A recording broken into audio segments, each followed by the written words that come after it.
Hello everyone. आज हम पढ़ेंगे twelfth class political science part 2 और इसमें जो हमारा फर्स्ट चैप्टर रहेगा राष्ट्र निर्माण की चुनौतियाँ। तो इस चैप्टर में हम पढ़ेंगे कि जब हमारा राष्ट्र नया बना था, यानी कि 15 अगस्त 1947 को हम आज़ाद हुए थे, 14 अगस्त की मध्य रात्रि को, तो हमारे राष्ट्र के सामने क्या क्या चुनौतियाँ थी, देश को आगे ले जाने के लिए हमारे पास क्या क्या समस्याएं थी जिनसे हमें निजात पाना था, यानी कि जिनसे हमें छुटकारा पाना था। तो नए राष्ट्र की चुनौतियाँ, चैप्टर का नाम है राष्ट्र निर्माण की चुनौतियाँ। सन 1947 के 14 और 15 अगस्त की मध्य रात्रि को हिंदुस्तान आज़ाद हुआ था। सभी को पता है इस बात का। स्वतंत्र भारत के प्रथम प्रधानमंत्री जवाहरलाल नेहरू ने इस रात संविधान सभा के एक विशेष सत्र को संबोधित किया। तो उस रात अपने जो प्रथम प्रधानमंत्री थे जवाहरलाल नेहरू जी, उन्होंने एक विशेष सत्र को संबोधित किया, यानी कि अपने एक स्पीच दी थी। और उनकी वो स्पीच बहुत ज़्यादा महत्वपूर्ण मानी जाती है क्योंकि वो 15 अगस्त की, यानी कि हमारी आज़ादी के पहले दिन की स्पीच थी, इसलिए वो बहुत ज़्यादा फेमस हो जाती है। उनका यह प्रसिद्ध जो भाषण था उसको हिंदी में भाग्यवधु से चिर प्रतिष्ठित भेंट, यानी कि ट्रस्ट विद डेस्टिनी के नाम से जाना जाता है। यानी कि जो हमारा भाग्य के साथ, हमारा जो लक के साथ, यानी कि डेस्टिनी, यानी कि जो हमारी नियति के साथ जो हमारा समझौता या हमारा मुकाबला रहा है प्राचीन टाइम में, उसके ऊपर पंडित जवाहरलाल नेहरू जी ने अपनी पहली स्पीच दी थी। ओके, तो हिंदुस्तान की जनता इस क्षण की प्रतीक्षा कर रही थी। आपने इतिहास की पाठ्य पुस्तकों में पढ़ा है कि हमारी आज़ादी की लड़ाई में कई आवाज़ें बुलंद थी, सभी को पता है। बहरहाल दो बातों पर सबकी सहमति थी। पहली बात यह है कि आज़ादी के बाद देश का शासन लोकतांत्रिक सरकार के जरिए चलाया जाएगा। ठीक है, तो लोकतांत्रिक सरकार क्या होती है? जिसमें सभी को बराबरी का हिस्सा मिले, अधिकार मिले, चुनाव लड़ने का, बोलने का, अपने विचारों की अभिव्यक्ति का। एक होती है डिक्टेटरशिप। लोकतांत्रिक सरकार जैसे भारत है, भारत सबसे बड़ा लोकतांत्रिक देश है। उसके बाद डिक्टेटरशिप, जैसे कि ये नॉर्थ कोरिया में अभी भी चल रही है। उसके बाद होता है साम्यवादी शक्तियाँ, यानी कि कम्युनिज्म, जैसे चाइना में चल रहा है। साम्यवादी में क्या होता है, मैं आपको बता दूं, एक ही पार्टी होती है, पार्टी सिंगल होती है, और उस सिंगल पार्टी की अलग अलग लोग बार बार बन करके सरकार को चलाते हैं। जैसे अपने यहाँ पे कांग्रेस बीजेपी दो मेन पार्टी हैं। साम्यवादी में ऐसा नहीं होता, एक ही पार्टी होती है, उसी के लोग बदल बदल करके सरकार चलाते रहते हैं। तो कहीं ना कहीं साम्यवादी भी एक तरह से डिक्टेटरशिप के ही कहीं आसपास होती है। लोकतांत्रिक सबसे बेहतर माना जाता है किसी भी देश के लोगों की वेलफेयर, यानी कि भलाई के लिए, क्योंकि इसमें अधिकार मिलते हैं सभी को। चलिए, उसके बाद फिर हम देखते हैं, इस शासन में गरीब और कमजोरों का खास ख्याल रखा जाएगा। देश अब आज़ाद हो चुका था और आज़ादी से जुड़े इन सपनों को साकार करने का वक्त आ गया था। यह कोई आसान काम नहीं था। आज़ाद हिंदुस्तान का जन्म कठिन परिस्थितियों में हुआ था। सभी को पता है हमने अपनी आज़ादी के लिए कितने आंदोलन चलाए, कितने हमारे शहीदों ने अपने प्राणों की आहुति दी इस काम के लिए। उसके बाद हम देखते हैं, सन 1947 का साल अभूतपूर्व हिंसा और विस्थापन की त्रासदी का साल रहा है। सभी को पता है बहुत ज़्यादा हिंसा हुई थी 1947 में भारत और पाकिस्तान के बंटवारे के समय। मोहम्मद अली जिन्ना ने पाकिस्तान की मांग की थी। किसने की थी? मोहम्मद अली जिन्ना। कब की थी? 1906 में मांग की थी कि हमें अपना पाकिस्तान अलग चाहिए, क्योंकि उनका हमेशा एक कॉन्ट्राडिक्शन रहता था पंडित जवाहरलाल नेहरू के साथ, और वो एक अलग देश की मांग करते थे। जैसे आजकल अपने देश में खालिस्तान की मांग चल रही है ना, तो ऐसे ही करके। और मैं खालिस्तान की बात को लेकर के एक बात बता दूं, मैंने आज ही न्यूज़ में सुना था कि जो हमारे कनाडा में जो हमारे एम्बेसडर थे उनको वहाँ से निष्कासित कर दिया गया है कनाडा सरकार ने, क्योंकि वहाँ पे एक खालिस्तानी की हत्या हो गई है और उसमें भारत सरकार पर सीधे सीधे आरोप लगाया है कनाडा की सरकार ने। तो चलिए, इससे आगे हम पढ़ते हैं।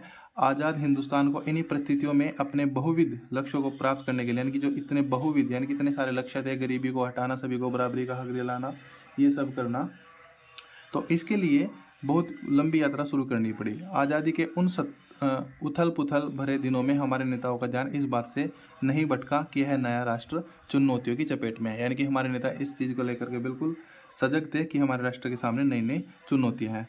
अब मैं आपको दिखा देता हूँ, इस पिक्चर में हम देखेंगे। ये पिक्चर है 15 अगस्त 1947, लाल किले की प्राचीर से भाषण देते हुए प्रधानमंत्री जवाहरलाल नेहरू, भारत के प्रथम प्रधानमंत्री, लाल किले से अपना भाषण देते हुए। यहाँ से हमें दिख रहा है, ये PIEB के माध्यम से हमें ये पिक्चर प्राप्त हुई है, यानी कि press information bureau, PIB, press information bureau, इससे हमें ये पिक्चर मिली है। इसमें हमें दिख रहा है साफ साफ कि यहाँ पे झंडा फहराया जा रहा है।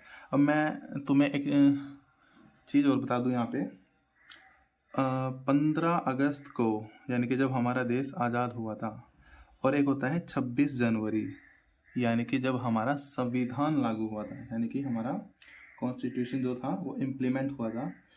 इन दोनों में कुछ खास बात होती है झंडे को लेकर के, वो मैं बता देता हूँ तुम्हें क्या होती है। देखो 15 अगस्त को झंडा चढ़ाया जाता है। चढ़ाने का मतलब है कि खींच खींच के, जैसे यहाँ से खींच खींच के इसको ऊपर लेके जाना, यानी कि फिर ऊपर जा करके हवा में लहर जाएगा। ठीक है, 15 अगस्त को। और कौन चढ़ाते हैं इनको? 15 अगस्त को ये झंडा चढ़ाया जाता है और इस पे प्रधानमंत्री की स्पीच होती है, यानी कि prime minister of India. Okay, तो इसको बोलते हैं ध्वजारोहण करना। ध्वजारोहण करना। और कौन करते हैं इनको? जो भारत के प्रधानमंत्री होते हैं। और ये प्राचीन टाइम से ही चला आ रहा है ये चीज़ कि प्रधानमंत्री हमेशा वहाँ पे स्पीच देंगे। और जो 26 जनवरी को होता है वो क्या होता है? 26 जनवरी को झंडा फहराया जाता है। फहराया कैसे जाता है? जैसे आप लोगों ने देखा होगा ना, स्कूल में जो फंक्शन होता है, कॉलेज वगैरह में जहाँ पर आप देखते हो, तो उसको बांध देते हैं, फूल वगैरह उसके अंदर डाल करके, फिर उसकी एक डोरी खींची जाती है और उनको फिर उसको झंडा फहराना बोलते हैं। ठीक है, तो झंडा फहराया जाता है। और इसको कौन फहराता है? इसको राष्ट्रपति जी, यानी कि देश के जो राष्ट्रपति हैं वो इसको फहराते हैं। ओके, और कहाँ फहराते हैं? कहाँ होता है इसका प्रोग्राम? ये होता है राजपथ। राजपथ। अब इसको क्या बोलते हैं? कर्तव्य पथ। मोदी सरकार ने इसका नाम बदल करके रख दिया अब कर्तव्य पथ। इंडिया गेट से आगे चल करके आता है ये राजपथ और कर्तव्य पथ दोनों ही। ओके, उसके बाद अब हम देखते हैं एक न्यूज़पेपर की कटिंग देख सकते हैं हम, द हिंदुस्तान टाइम्स। ये अगर आप लोगों को दिख पा रहा होगा, ये है जुलाई 1947, end of 200 year old British rule in India. तो ऐसे कुछ न्यूज़पेपर छप करके उस टाइम आए थे या आते थे। तो देखिए, तो हमारे पास मुख्य चुनौतियाँ कौन कौन सी थी उस टाइम, अब हम उनका जिक्र करेंगे जो इस चैप्टर का भी नाम है। मुख्य तौर पर भारत के सामने 3 तरह की चुनौतियाँ थी। पहली और तात्कालिक, यानी कि जो उस समय की चुनौती थी वो थी एकता के सूत्र में बंधे एक ऐसे भारत को गढ़ने की जिसमें भारतीय समाज की सारी विविधताओं, यानी कि जो डिफ्रेंसिएशन है, यानी कि जो अलग अलग बातें हैं बात के समय, जो संविधान में भारतीय समाज में अलग अलग संस्कृति है, वो सभी एक जगह पे यानी कि बाउंडेड होके रहे। किसी की भी, यानी कि जैसे कोई अल्पसंख्यक है, अगर उनकी कोई संस्कृति है कि उसको भी बचाना उस टाइम हमारे संविधान का और हमारे भारत सरकार का लक्ष्य होता था कि सभी की संस्कृति बचाई जाए और एक अखंड भारत का निर्माण करें। तो इसके लिए, अखंड भारत के लिए आप लोगों को मैं बता दूं, सरदार वल्लभ भाई पटेल को अखंड भारत का जनक माना जाता है। कि भारत को अखंड किसने किया था? यानी कि पहले आप लोगों को पता है रियासतें होती थी, देशी रियासतें होती थी, कहीं पर किसी राजा का राज होता, किसी शासक का, किसी एम्परर का, तो इनका राज होता था। पूरे भारत में ऐसा ही चला हुआ था। तो इन सभी को मिला करके एक जगह इकट्ठा करके एक भारत का निर्माण करना, ये काम किया था हमारे वल्लभ भाई पटेल जी ने। पूरा नाम क्या था उनका? वल्लभ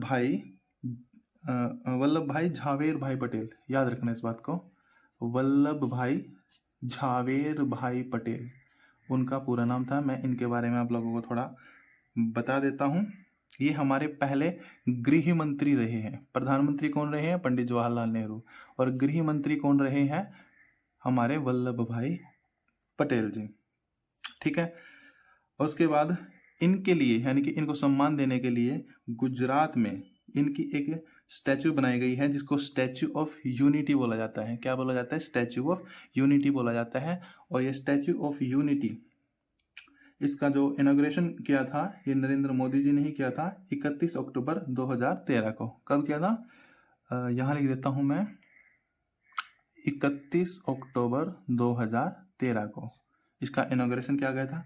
ये कितने मीटर की है? ये 182 मीटर की है। कितने मीटर की है? 182 मीटर की है। ये सारी बातें इसके हमें ध्यान रखनी है। अगर इसके बेस को मिलाया जाए, यानी कि तो स्टैचू की लंबाई है, अगर इसके बेस को मिलाया जाए तो टोटल जो इसकी लेंथ बनती है मीटर में वो बनती है 240 मीटर। ओके, और ये वर्ल्ड की, यानी कि संसार की सबसे टॉलेस्ट स्टैचू है, यानी कि सबसे बड़ी मूर्ति है। और इसकी लागत कितनी आई थी उस टाइम? इसकी लागत आई थी 3000 करोड़, अप्रोक्सीमेट 3000 करोड़ इसकी लागत आई थी। और पूरे देश से, किसानों से, मजदूरों से लोहा, यानी कि जो उनके जैसे होता है ना सिकल, द्रांति बोलते हैं जिसको, और खुरपा, कस्सी, उनका जो लोहा था वो मंगाया गया था उसमें गलाकर उसमें यूज़ करने के लिए, ताकि इसमें हर एक देश के मजदूर का, किसान का, हर किसी का योगदान हो, ऐसा सोच करके। ये बहुत अच्छा कदम था गवर्नमेंट के द्वारा। ठीक है, तो भारत का जो एकीकरण का जो काम किया था वो काम किया था किसने? सरदार वल्लभ भाई पटेल जी ने। और एक इम्पोर्टेंट क्वेश्चन यहाँ से निकल कर आएगा अब, जर्मनी का जो एकीकरण किया था, एकीकरण मतलब एक जगह पे करना पूरे देश को, वो किया था बिस्मार्क ने, बिस्मार्क।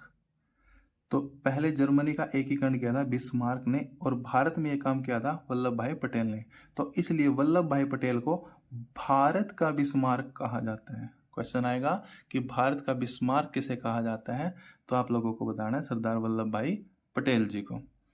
चलिए उसके बाद हम देखते हैं 3 चुनौतियां कौन कौन सी हमारे सामने। ये हम पढ़ रहे हैं कि सभी की संस्कृति बची रहे, चाहे कोई कैसी भी कम्युनिटी रहे उस टाइम। भारत अपने आकार और विविधता में किसी महादेश के बराबर था, यानी कि बहुत बड़ा था आकार हमारा, और हमारी विविधता यानी कि डाइवर्सिटी। यहाँ अलग अलग बोली बोलने वाले लोग थे, सभी को पता है उनकी संस्कृति अलग थी, और वे अलग अलग धर्मों के अनुयायी थे, अलग अलग धर्मों को, रिलीजन को वो फॉलो करते थे। उस वक्त आमतौर पर यह माना जा रहा था कि इतनी विविधताओं से भरा कोई देश ज़्यादा दिनों तक एकजुट नहीं रह सकता। बिल्कुल कोई भी हो इसमें यही बात सोचेगा कि इतनी विविधताओं के पास एक देश एकजुट कैसे हो पाएगा, यानी कि हम अपने घर के 5, 7, 10 मेंबर को, अपने कुनबे के, उनको इकट्ठा नहीं कर पाते, तो देश को इकट्ठा करने की बात थी। तो सरदार वल्लभ भाई पटेल जी का बहुत बड़ा योगदान रहा है इसमें। देश के विभाजन के साथ लोगों के मन में समाई यह आशंका एक तरह से सच साबित हुई।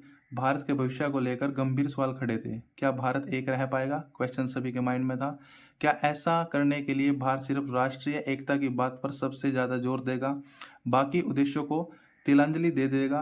क्या ऐसे में हर अक्षेत्रीय और उप अक्षेत्रीय पहचान को खारिज कर दिया जाएगा? उस वक्त का सबसे तीखा और चुभता हुआ एक सवाल यह भी था कि भारत की अक्षेत्रीय अखंडता को कैसे हासिल किया जाए, कि जो भारत की जो बाउंड्री है, जो भारत को, आप लोगों को मैं बता दूं, पहले अफगानिस्तान, नेपाल वगैरह, ये म्यांमार, ये सारी कंट्रीज भारत में आती थी, जिसको बर्मा बोला जाता था। तो ये सारी कंट्री पहले भारत में आती थी, यानी कि इसको अखंड करके कैसे करके रखा जाए। तो समय के साथ साथ ये टूटते रहे। जैसे ये रशिया का विभाजन हुआ था ना यूएसएसआर का, पहले इसमें 15 कंट्री थी। तो यूएसए के हस्तक्षेप से, यानी कि जब इंटरफेयर किया यूएसए ने, जब कोल्ड वार चला, तो 1991 में ये 15 देशों में टूट गया था अलग अलग। तो ऐसे ही भारत को बचाकर रखना भी एक बहुत बड़ी जिम्मेदारी का काम था उस टाइम हमारे लिए। दूसरी चुनौती थी लोकतंत्र को कायम करने की। ये सबसे बड़ी चुनौती थी लोकतंत्र। लोकतंत्र में सभी को बराबरी का हक मिलता है, इसमें भेदभाव होने के, यानी कि डिस्क्रिमिनेशन होने के चांसेस बहुत कम होते हैं। इसलिए कोई भी नागरिक लोकतंत्र की जो सरकार होगी उसमें रहना पसंद करेगा। तो दूसरी चुनौती लोकतंत्र को कायम करने की थी। आप भारतीय संविधान के बारे में पहले ही पढ़ चुके हैं। आप जानते हैं कि संविधान में मौलिक अधिकारों की गारंटी दी गई है और हर नागरिक को मतदान का अधिकार दिया गया है। सही बात है, हमारे संविधान में मौलिक अधिकारों की पुष्टि की गई है। पहले ये 7 अधिकार होते थे, अब ये 6 अधिकार है। संपत्ति का अधिकार मौलिक अधिकार ना हो करके अब ये लीगल अधिकार बना दिया गया है, यानी कि कानूनी अधिकार बना दिया गया है। इसका कारण क्या है? अगर हम मौलिक अधिकार में बात करें, पहले 7 अधिकार होते थे मौलिक अधिकार, अब ये 6 क्यों हुए हैं? संपत्ति का अधिकार क्यों हटा दिया गया है? तो देखिए, संपत्ति का अधिकार इसलिए हटा दिया गया है, मान के चलो कहीं से कोई रोड निकलना है, कोई हाईवे वगैरह बनना है, कोई रेल की लाइन बिछनी है, अगर आपका खेत या उसमें कोई आपका घर वगैरह उसके बीच में कहीं पे आ रहा है, तो पहले आप मना कर सकते थे कि नहीं, मैं अपना घर यहाँ से नहीं हटाऊंगा। लेकिन अब सरकार को देखो कितना बड़ा प्रोजेक्ट होता है, कितना खर्चा होता है इसमें, एक घर के लिए, मतलब उनको अपना रूट चेंज करना होता है। तो इसलिए क्या किया गया, इस अधिकार को लीगल अधिकार यानी कि कानूनी अधिकार कर दिया गया। संपत्ति के अधिकार को पहले ये मौलिक अधिकार होता था, तो अब मौलिक अधिकार कितने हैं? 6 अधिकार हैं। तो दूसरी चुनौती थी लोकतंत्र को कायम करना, कि भारत में लोकतंत्र कायम कैसे रह पाएगा। आप भारतीय संविधान के बारे में पहले ही पढ़ चुके हैं। मौलिक अधिकार की गारंटी दी गई है। इन चीज़ों को हम पढ़ चुके हैं अभी भी। तो इन विशेषताओं से यह बात सुनिश्चित हो गई है, क्या बात सुनिश्चित हो गई है कि जो लोकतांत्रिक ढांचे के भीतर राजनीतिक मुकाबले होंगे, लोकतंत्र को कायम करने के लिए लोकतांत्रिक संविधान जरूरी होता है। इतना भर भी काफी नहीं होता। चुनौती यह भी थी कि संविधान से मेल खाते लोकतांत्रिक व्यवहार बर्तन चलन में आए। यानी कि लोकतंत्र को सिर्फ बनाना नहीं है कि इसको डॉक्यूमेंट में हमने बना करके रख दिया, उसको अच्छे से इम्प्लीमेंट करना है, लागू करना है, तभी उसका वो देश की भलाई के लिए हमारा संविधान काम कर पाएगा। उसके बाद तीसरी चुनौती थी कि ऐसे विकास की जिसमें समूचे समाज का भला हो, यानी कि किसी एक पार्टी का, किसी एक समुदाय का, कास्ट का, इनसे ऊपर उठ करके समाज के लिए, देश के लिए काम करना था, और न कि कुछ एक तबकों का, यानी कि पूरे समाज का भला करना था, कुछ विशेष लोगों का नहीं। ये तीसरी चुनौती थी उस टाइम। इस मोर्चे पर संविधान में यह बात साफ कर दी गई थी, क्या बात साफ कर दी गई थी, कि सबके साथ समानता का बर्ताव किया जाएगा और सामाजिक रूप से वंचित तबकों तथा धार्मिक सांस्कृतिक अल्पसंख्यक, यानी जो माइनॉरिटी कम्युनिटी थी, तो उनको विशेष सुरक्षा दी जाएगी। आज भी हम देखते हैं जो हमारी SC/ST कैटेगरीज जो हैं उनको विशेष रिजर्वेशन दिया जाता है, जॉब में, स्टडी में, हर जगह उनको मिलता है। आप लोगों को पता है इस चीज़ का। यानी कि जो पिछड़े हुए लोग हैं उनको आगे बढ़ाने के लिए उनको आरक्षण दिया गया है। और ये बात हमारे जो नेता थे उनके माइंड में बिल्कुल साफ थी। जब हमारा देश आज़ाद होगा, हमारा संविधान लागू होगा, तो हम इन चीज़ों का ध्यान रखेंगे। संविधान ने राज्य के नीति निर्देशक सिद्धांतों के अंतर्गत लोक कल्याण के उन लक्ष्यों को भी स्पष्ट कर दिया गया है जिन्हें राजनीति को जरूर पूरा करना चाहिए। अब असली चुनौती आर्थिक विकास अथवा गरीबी के खात्मे के लिए कारगर नीतियों को तैयार करने की थी। आप लोगों ने पिछली क्लास में, यानी कि 11th क्लास में पढ़ा होगा राज्य के नीति निर्देशक सिद्धांत पॉलिटिकल साइंस की किताब में। तो उसमें क्या है, लोक कल्याण के लिए उन लक्ष्यों को भी स्पष्ट कर देगा कि नेताओं ने, हमारी गवर्नमेंट ने वो लक्ष्य स्पष्ट कर दिए थे अपने, कि हमें करना क्या है। अब देखो हमारा जो देश है कितनी विषम कंडीशन में आज़ाद हुआ था। यानी कि एक तरफ हम अंग्रेजों से आज़ाद हो रहे हैं और उसी टाइम हमारे देश का एक हिस्सा यानी कि पाकिस्तान टूट के अपना अलग देश बना रहा है। बहुत ही विषम परिस्थिति हमारे सामने है।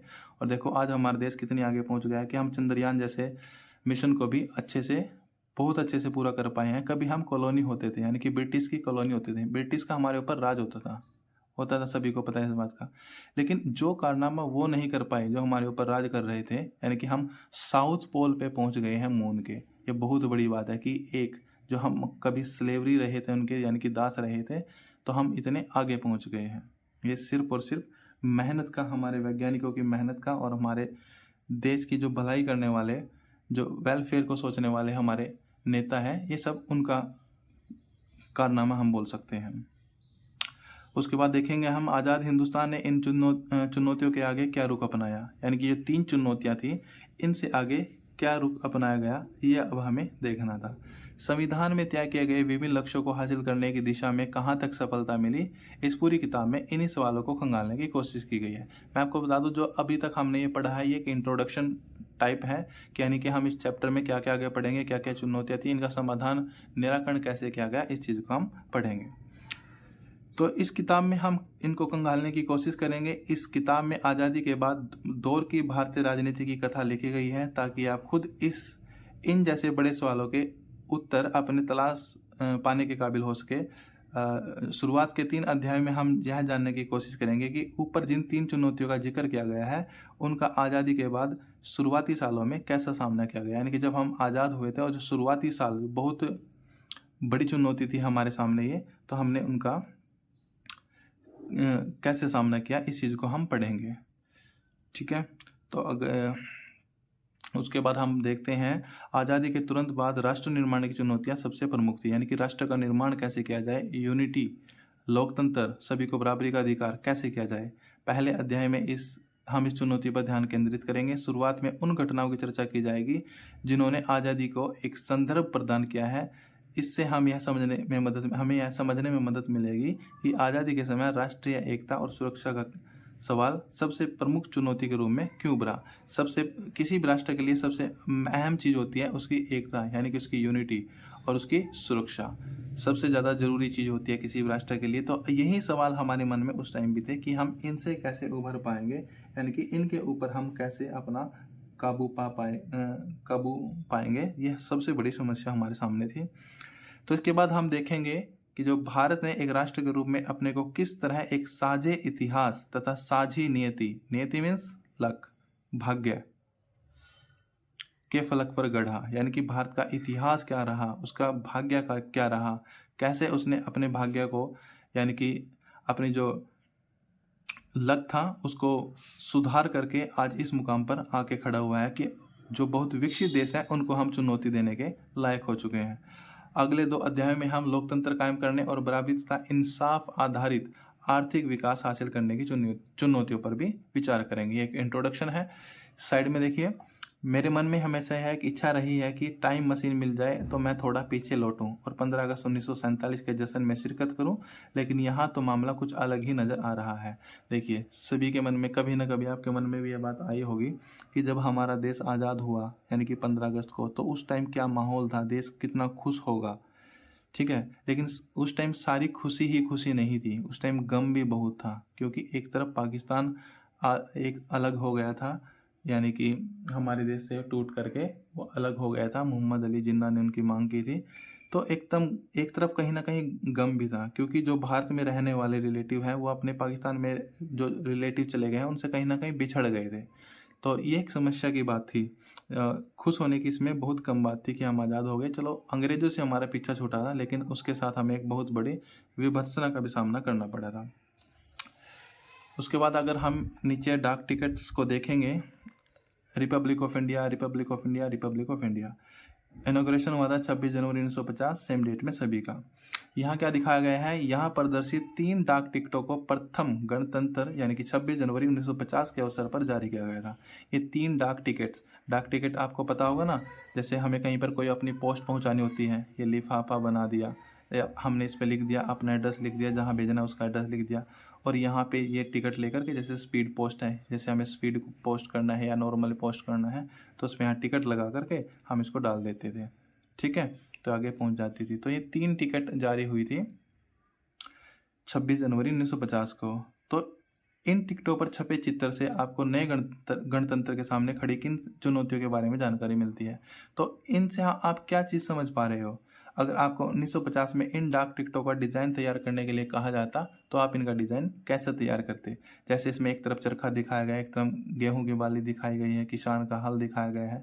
तो यहाँ पे जो समस्या दिखाए गए हैं इनको समझने की आप लोगों को कोशिश करनी है। साइडे हमारा एक रह गया यहाँ पे, कल हम अंग्रेजी राज की गुलामी से आज़ाद हो जाएंगे, लेकिन आधी रात को भारत का बंटवारा भी होगा, इसलिए कल का दिन हमारे लिए खुशी का दिन होगा और गम का भी दिन होगा। ये बात कही थी महात्मा गांधी ने 14 अगस्त 1947 को कलकत्ता में।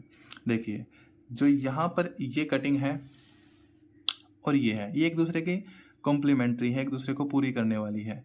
इसमें कहा गया है कि 15 अगस्त 1947 को अगर टाइम मशीन में आप वापस चले जाते हैं, उस टाइम वहाँ बैठ करके देखते कि क्या हो रहा है देश में, कैसे क्या हो रहा है, तो आपके माइंड में क्या बात आती? तो ये बात महात्मा गांधी ने पहले ही क्लियर कर दी। वो खुशी और गम दोनों का दिन था, यानी कि गम ज़्यादा था उस दिन, खुशी बहुत कम थी। तो इसीलिए जो 15 अगस्त 1947 का दिन था, इतनी सारी चुनौतियाँ हमारे राष्ट्र के सामने थी, उससे हमने कैसे निजात पाई, यह हम आगे की अपनी वीडियोज़ में पढ़ेंगे। उम्मीद करता हूँ आपको यहाँ तक समझ में आया होगा। Thank you.